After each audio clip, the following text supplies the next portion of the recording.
금리 인상 시대, 부동산 시장 붕괴는 피할 수 없는가? 여러분 안녕하십니까? 경제 전문 채널 경제인사이트의 김 PD입니다. 최근 뉴스만 틀면 나오는 이야기, 바로 금리 인상입니다. 미국 연준의 금리 인상 소식에 한국은행도 덩달아 금리를 올리고 있죠. 금리가 오르면 을에 따라오는 걱정이 있습니다. 바로 부동산 시장 붕괴에 대한 공포입니다. 집값 폭락, 주택담보대출, 영끌족, 패닉셀, 경제위기. 듣기만 해도 머리가 아파오는 단어들이죠. 금리 인상이라는 쓰나미가 부동산 시장을 덮쳐 우리의 소중한 보금자리를 앗아가는 것은 아닐까요? 혹시 나도 집을 팔아야 하는 건 아닐까요? 밤잠을 설치시는 분들이 많을 거라고 생각합니다. 하지만 잠깐, 너무 걱정하지 마십시오. 오늘은 금리 인상이 부동산 시장에 미치는 영향에 대해 심층적으로 분석하고 앞으로 우리가 어떻게 대처해야 하는지 명쾌하게 알려드리겠습니다. 단순히 공포감을 조성하는 것이 아니라 냉철한 분석과 현실적인 대안을 제시하여 여러분의 현명한 판단을 돕겠습니다. 먼저 금리 인상이 왜 부동산 시장에 악영향을 미치는지부터 짚어보겠습니다. 금리가 오르면 당연히 대출금리도 오릅니다. 주택담보대출 금리가 오르면 이자 부담이 커지겠죠. 이자 부담이 커지면 사람들은 집을 사기가 어려워집니다. 수요가 줄어드니 자연스럽게 집값은 하락할 수밖에 없습니다.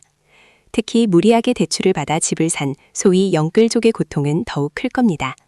당장 눈앞의 이자를 감당하기 버거워 집을 내놓는 사람들이 늘어날 수 있습니다. 이것이 바로 패닉셀입니다.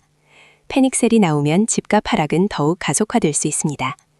여기서 잠깐 과거 사례를 통해 금리 인상과 부동산 시장의 관계를 좀 더 자세히 살펴보겠습니다.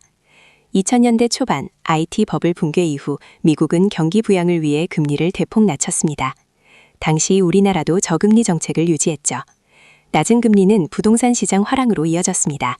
너도 집을 사려고 했고 집값은 걷잡을 수 없이 치솟았습니다. 하지만 2000년대 중반 미국이 금리를 인상하기 시작하자 상황은 급변했습니다.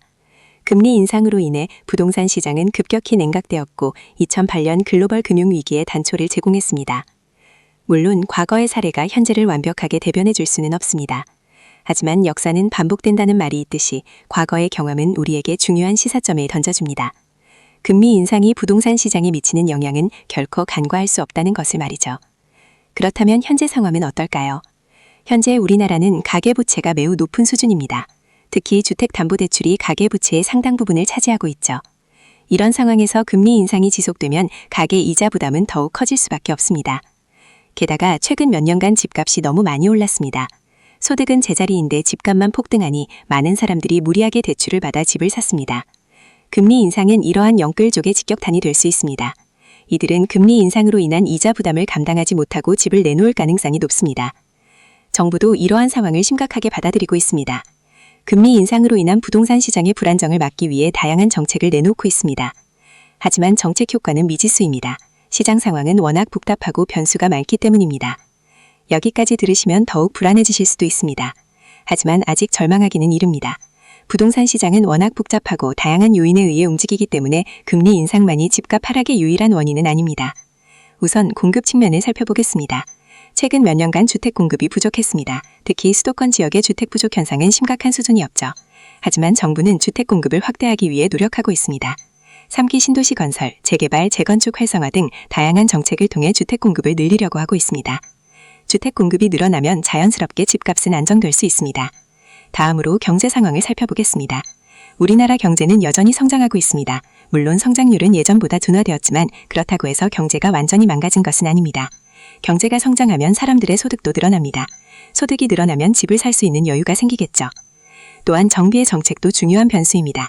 정부는 부동산 시장 안정을 위해 다양한 정책을 추진하고 있습니다. 금리 인상 속도를 조절하거나 대출 규제를 완화하는 등의 정책을 통해 부동산 시장의 급격한 하락을 막으려고 노력하고 있습니다.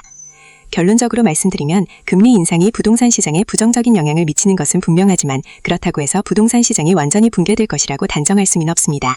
부동산 시장은 다양한 요인에 의해 움직이기 때문에 금리 인상 외에도 고려해야 할 변수가 많습니다. 그렇다면 우리는 어떻게 해야 할까요?